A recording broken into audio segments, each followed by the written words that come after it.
आठवीं के सभी विद्यार्थियों, अभी हम कक्षा 8वीं के गणित विषय का तीसरा पाठ पढ़ने जा रहे हैं। इस तीसरे पाठ में घातांक ये एक महत्वपूर्ण टॉपिक है जिसे आप लोगों को ध्यानपूर्वक पढ़ना है। घातांक जो है ये आप लोगों को काफ़ी समय तक काम आएगा। जब तक आप लोग गणित विषय पढ़ेंगे, 9वीं 10वीं 11वीं 12वीं, जहाँ तक भी आप गणित विषय पढ़ेंगे वहाँ तक आपको ये घातांक जो विषय या घातांक जो टॉपिक है ये आपको काम आने वाला है। घातांक टॉपिक पढ़ते समय हालांकि आप लोग घातांक काफ़ी 5वीं 6वीं 7वीं से पढ़ते आ रहे हैं, लेकिन उसका थोड़ा सा उसके नियम जो है वो नियम को कुछ विस्तृत रूप हमको यहाँ पढ़ना है। जैसे अभी हम आपको बता रहे हैं कि जैसे हम कोई संख्या का गुणन लिखते हैं, जैसे हम यहाँ लिख रहे हैं अभी 3 गुना 3 गुना 3 गुना 3 गुना 3। आप देखिए हमने क्या लिखा है, 3 गुना 3 गुना 3 गुना 3 गुना 3। हमने यहाँ 3 को कितनी बार लिखा है? 1 2 3 4 5। अब इतना विस्तृत रूप न लिखते हुए यदि हम इसको ऐसा लिखते हैं कि 3 को हमने 5 बार लिखा है, इसलिए 3 का घात 5, 3 का घात 5, 3 का घात 5 लिख रहे हैं। इसका अर्थ है हम 3 को 5 बार गुना कर रहे हैं। 3 गुना 3 गुना 3 गुना 3 5 बार। इसमें हम 3 को आधार कहते हैं, 3 को हम आधार कहते हैं और 5 को हम घातांक कहते हैं या घात कहते हैं। 5 को हम घात कहते हैं या हम बोलेंगे 5 को हम घातांक कहते हैं। तो 3 का घात 5, 3 आधार और 5 घातांक। इस तरह से हम घातांक की संकल्पना को समझ सकते हैं। जैसे पिछली कक्षाओं में आप लोगों ने घातांक के नियम पढ़े हैं। घातांक के नियम, घातांक के नियम के अंतर्गत हमें सब वही नियम पढ़ना है जो आप लोग 7वीं कक्षा में पढ़ चुके हैं, परंतु उसकी एक पुनरावृत्ति करके थोड़ा सा याद करने, आपको याद आना चाहिए, इसलिए इसका पुनरावर्तन हम आपको करा रहे हैं। घात में या घातांकों के नियम पढ़ते समय जब हम लोग जो भी नियम पढ़ते हैं उस नियम में हर नियम में हमको ये बात याद रखना है कि 3 का घात 5, इसमें हम 3 को आधार और 5 को घातांक कहेंगे। 3 को आधार 5 को घातांक, तो वहाँ जो भी आधार आएगा, जो घात आएगा, उस रूप में हमको इन नियमों को समझना है। जैसे सबसे पहला नियम हम यहाँ लिखते हैं कि यदि a का घात m हो, गुना हो रहा हो और a का घात n हो। अब आप देखो a का घात m गुना a का घात n, यहाँ पर आधार क्या है? यहाँ आधार है a, घात है m, गुना आधार है a, घात है n। आधार a घात m, आधार a घात n, मतलब 2 घातांक दिए गए यहाँ पर। और इन दोनों घातांकों में हम देखेंगे कि आधार समान है, यहाँ भी आधार है यहाँ भी आधार है। अगर आधार समान हो, घात अलग अलग हो और दोनों घातांकों में गुना हो रहा हो, तो हम क्या करते हैं? आधार वही लिखकर घातों को जोड़ देते हैं, घातों को जोड़ देते हैं। इसी का एक उदाहरण हम अगले भाग से ले लेते हैं। मतलब अगला भाग हमको हल करने की आवश्यकता नहीं रहेगी, आप लोगों को समझ में आएगा। जैसे 3 का घात 3 गुना 3 का घात 2। आप ये नियम के आधार पर ये गणित आसानी से कर सकते हैं। अब 3, यहाँ 3 आधार है, यहाँ 3 घात है, 3 आधार है 2 घात है, मतलब दोनों घातांकों में आधार 3 समान है। इसलिए हम क्या करेंगे? आधार वही लिखकर घातों को जोड़ देते हैं, घातों को जोड़ देंगे। 3 धन 2, मतलब हमको 3 का घात 3 गुना 3 का घात 2 बराबर 3 का घात 3 धन 2। 3 धन 2 है ना, आप आसानी से कर सकते हैं 3 का घात 5। ठीक है, आया ध्यान में? इसका दूसरा नियम।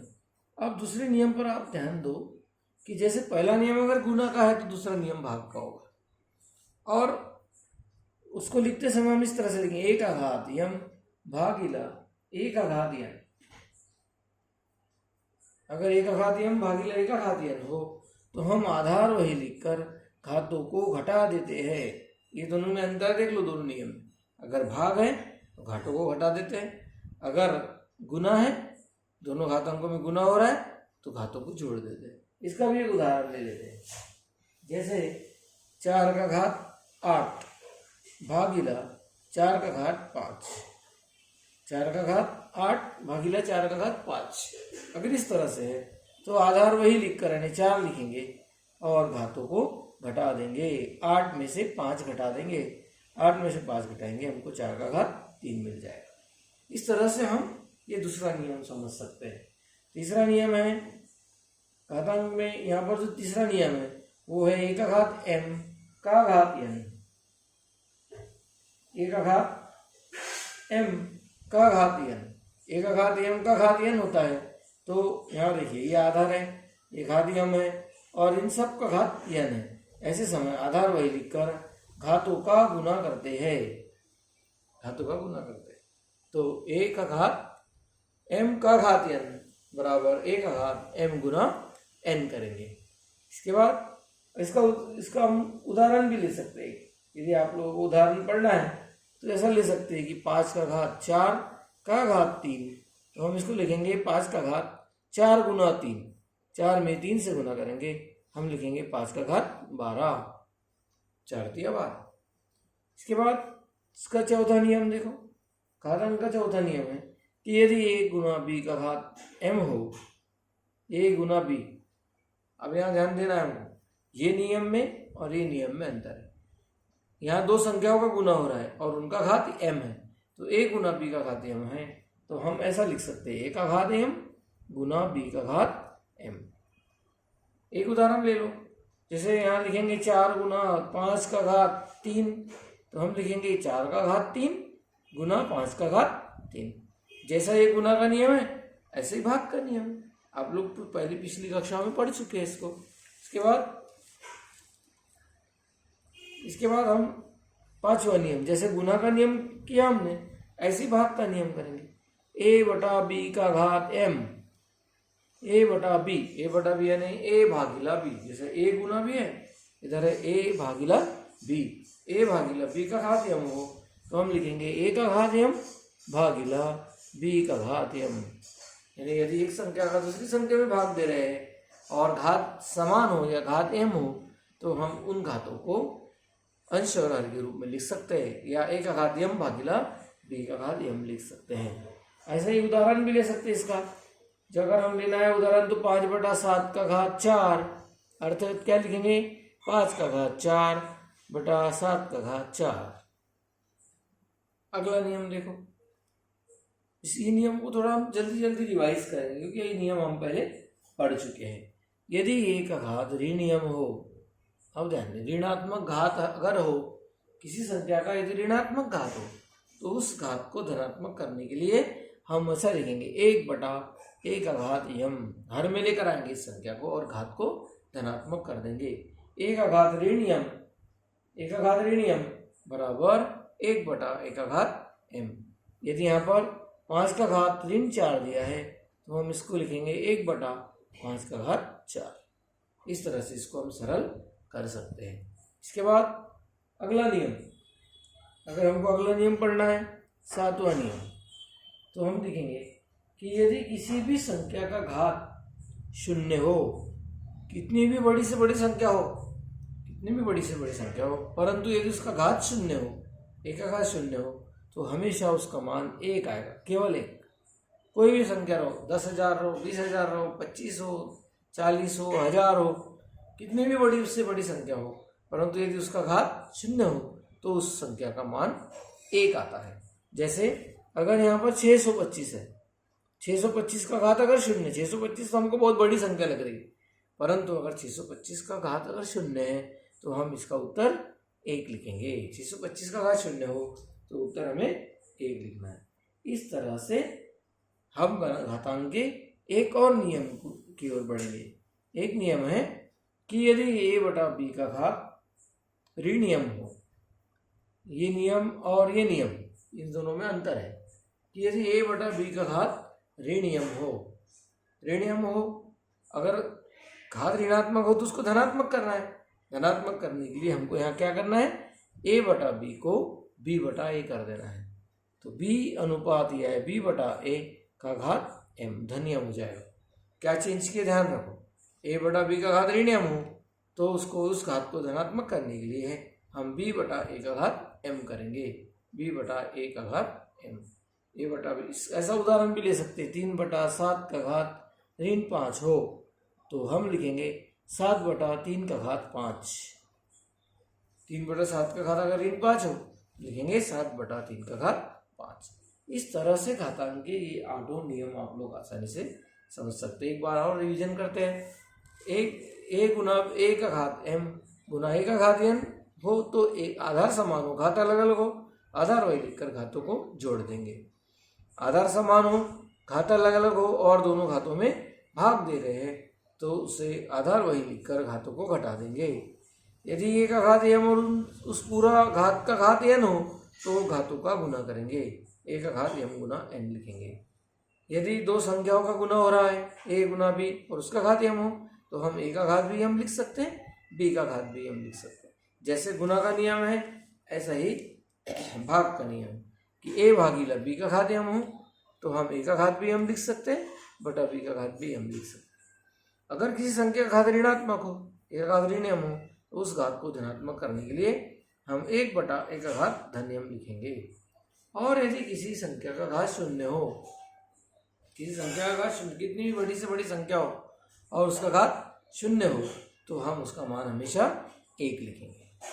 अगर कोई भिन्नात्मक संख्या हो a बटा b का घात ऋण m, ये महत्वपूर्ण है, बड़े बड़े गणितों में हमको ये नियम काम आएगा।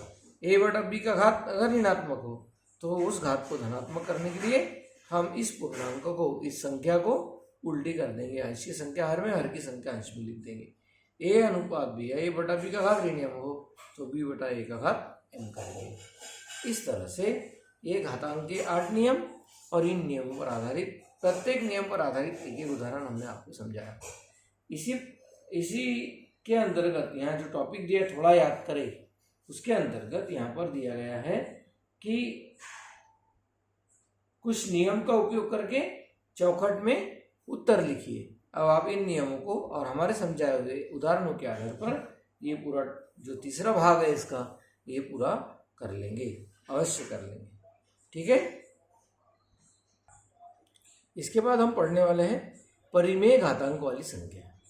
परिमेय घातांक संख्या यानी, परिमेय घातांक वाली संख्या का अर्थ क्या है कि जिन संख्याओं का घात 1 बटा कुछ संख्या के रूप में हो, जैसे 1/4, 1/5, इस तरह से। यदि हम किसी संख्या का वर्ग लिखते हैं, अभी बताए थे आप, a का घात 2 अगर हम लिखते हैं, इसका अर्थ है हम a को कितनी बार गुना करते हैं, 2 बार गुना करते हैं, ठीक है। अब समझो हम किसी संख्या का वर्ग लेते हैं, जैसे हम 4 का वर्ग लेते हैं, 4 का घात 2, 4 का घात 2 यानी 4 का वर्ग। हम जानते हैं 4 का वर्ग कितना है, 4 का वर्ग है 16। अगर 4 का वर्ग 16 है तो 16 का वर्गमूल कितना है, आपने पहले लेसन में पढ़ा है। अगर 4 का वर्ग 16 है तो 16 का वर्गमूल 4 है। अगर 16 का वर्गमूल 4 है, इसका अर्थ क्या हो गया कि 16 का घात अगर 1/2, वर्गमूल का अर्थ है 16 का घात 1/2 बराबर 4। ये बात आपको ध्यान रखना है। इसको हम बोलेंगे 16 का दूसरा मूल, 16 का दूसरा मूल बराबर 4। अगर हम 2 का घात 3 बराबर 8 लिखते हैं, ये सब हम पढ़ चुके हैं, 2 का घात 3 बराबर 8 यानी 2 को 3 बार गुना करने पर हमको 8 प्राप्त होगा। फिर हम इसको क्या लिखेंगे, इसको लिखेंगे हम 8 का घनमूल बराबर 2, 8 का घनमूल बराबर 2, अर्थात हम यहाँ लिखेंगे 8 का तीसरा मूल बराबर 2। मतलब अगर हम इस करनी चिन्ह, ये चिन्ह लिखते, करनी शब्द तो आपको 9वीं में आएगा, अगर ये चिन्ह लिखते, चिन्ह के अंदर जो संख्या लिखते हैं वो संख्या का 1 बटा घात लिखा जाता है। जैसे वह इस तरह का लिखते हैं तो वर्गमूल लिखते हैं, 1/2 लिखते। अगर यहाँ 3 आया तो हम 1/3 लिखेंगे, 4 आया तो 1/4 लिखेंगे, 10 आया तो 1/10 लिखेंगे, 6 आया तो 1/6 लिखेंगे। तो 2 का घात 3 बराबर 8 है, इसका अर्थ है 8 का घनमूल बराबर 2, अर्थात 8 का घात 1/3 बराबर 2। इसी तरह से अगर a का घात n है जैसे 1 का घात 2 था, 4 का घात 2 था, 2 का घात 3 था, 1 का घात n है। तो इसको लिखते समय हम कुछ इस तरह से लिखेंगे, a का nवां मूल। अगर हमको इस तरह से लिखना है a का nवां मूल, अगर हमको a का nवां मूल लिखना है तो हम a का घात 1/n लिखेंगे। अब देखो यहाँ ये इन उदाहरणों को समझो। 16 का दूसरा मूल, 8 का तीसरा मूल, a का nवां मूल, a का nवां मूल। इस तरह से हमको इस संकल्पना को समझना है। a का nवां मूल लिखना है, अर्थात हमको क्या लिखना है, a का घात 1/n, a का nवां मूल। इसके आधार पर हमको प्रश्न संग्रह 3.1 हल करना है। प्रश्न संग्रह 3.1 हल करने के लिए हम पहला प्रश्न पढ़ेंगे, क्या है, घातांक का उपयोग करके नीचे दी गई संख्या लिखिए। घातांक का उपयोग करके नीचे दी गई संख्या लिखिए। पहला लिखा है 13 का 5वां मूल, 13 का 5वां मूल। अब हमको अगर 13 का 5वां मूल लिखना है हम क्या लिखेंगे, जैसे यहाँ लिखा 8 का तीसरा मूल, 16 का दूसरा मूल। अगर हमको 13 का 5वां मूल लिखना है तो हम 13 का घात कितना लिखेंगे, 1/5। आपको बताया था अगर 5वां मूल आया तो 5 लिखना है, 6वां मूल आया तो 1/6 लिखना है। ठीक है, 13 का 5वां मूल। दूसरा गणित है 9 का 6ठा मूल, 9 का 6ठा मूल। 6ठा मूल आ गया मतलब हमको कितना लिखना पड़ेगा, 9 का घात कितना लिखना पड़ेगा, 1/6। इसके बाद तीसरा गणित ले लेते हैं। बाकी के 3 गणित आप लोगों के लिए होमवर्क छोड़ते हैं। 256 का वर्गमूल। 2 शब्द आपको ध्यान रखने पड़ेंगे इस तरह के गणित करते समय। 256 का वर्गमूल, वर्ग है अर्थात हमको 256 का घात 1/2 लिखना है। वर्ग आया मतलब वर्ग आया तो 1/2 लिखना है, घन आया तो 1/3 लिखना है। तो इस तरह का के कुछ गणित और है यहाँ पर। 17 का घनमूल, अगर 17 का घनमूल रहा तो 17 का घात कितना लिखेंगे, 1/3। इसके बाद 100 का 8वां मूल, 100 का 8वां मूल मतलब 100 का घात कितना लिखेंगे, 1/8। अगला गणित है 30 का 7वां मूल, 30 का घात 1/7 लिखेंगे। इस तरह से आप लोग इन गणितों को पूरा कर लो। 3 गणित हमने आपको करवा दिए पहले भाग के, अगले 3 गणित आप लोग स्वयं करो। इसका दूसरा जो गणित, जैसे अभी हमने लिखे 13 का 5वां मूल, 13 का घात 1/5। अब हमको क्या करना है, जैसे अब इसका उल्टा भाग लिखना है। हमको इस तरह की संख्या दी रहेंगी और ये आंसर लिखने पड़ेंगे। देखिए इसको कैसे लिखते हैं। इसी का दूसरा भाग, इसी प्रश्न संग्रह का दूसरा भाग है 81 का घात 1/4। पहला गणित है 81 का घात 1/4। तो 81 का कौन सा मूल है बोलो, आप लोग विचार करो थोड़ा दिमाग। 81 का घात 1/4 है। जैसे अभी 13 का घात 1/5 था, हमने क्या बोले थे, 13 का 5वां मूल। अभी यहाँ पर 81 का घात 1/4 है तो हम क्या बोलेंगे, 81 का चौथा मूल, 81 का चौथा मूल, 81 का चौथा मूल। दूसरा गणित दिया है 49 का घात 1/2। 49 का घात 1/2 मतलब 49 का कौन सा मूल, 2 आया तो वर्गमूल, 49 का वर्गमूल, 49 का वर्गमूल। इस तरह से आप लोग गणित हल कर सकते हैं। इसी में तीसरा गणित दिया है 15 का घात 1/5। 15 का घात 1/5। अगर 15 का घात 1/5 दिया है तो 15 का कितना मूल है, 15 का 5वां मूल, 15 का 5वां मूल। अब अन्य 2 गणित जो हम देखेंगे तो ऐसे है 3 गणित। 512 का घात 1/9 मतलब आप लिखेंगे 512 का 9वां मूल। 100 का घात 1/19, 100 का 19वां मूल। इसके बाद 6 का घात 1/7, 6 का 7वां मूल। इस तरह से हम लोग 3.1 के प्रश्न संग्रह समाप्त कर सकते हैं। आप लोग प्रश्न संग्रह 3.1 के पहले भाग के 3 गणित तथा दूसरे भाग के 3 गणित स्वयं हल करेंगे तथा मुझे फोन पर मुझसे बात करके कुछ डिफिकल्टी हो तो सवाल कराने का प्रयत्न करेंगे।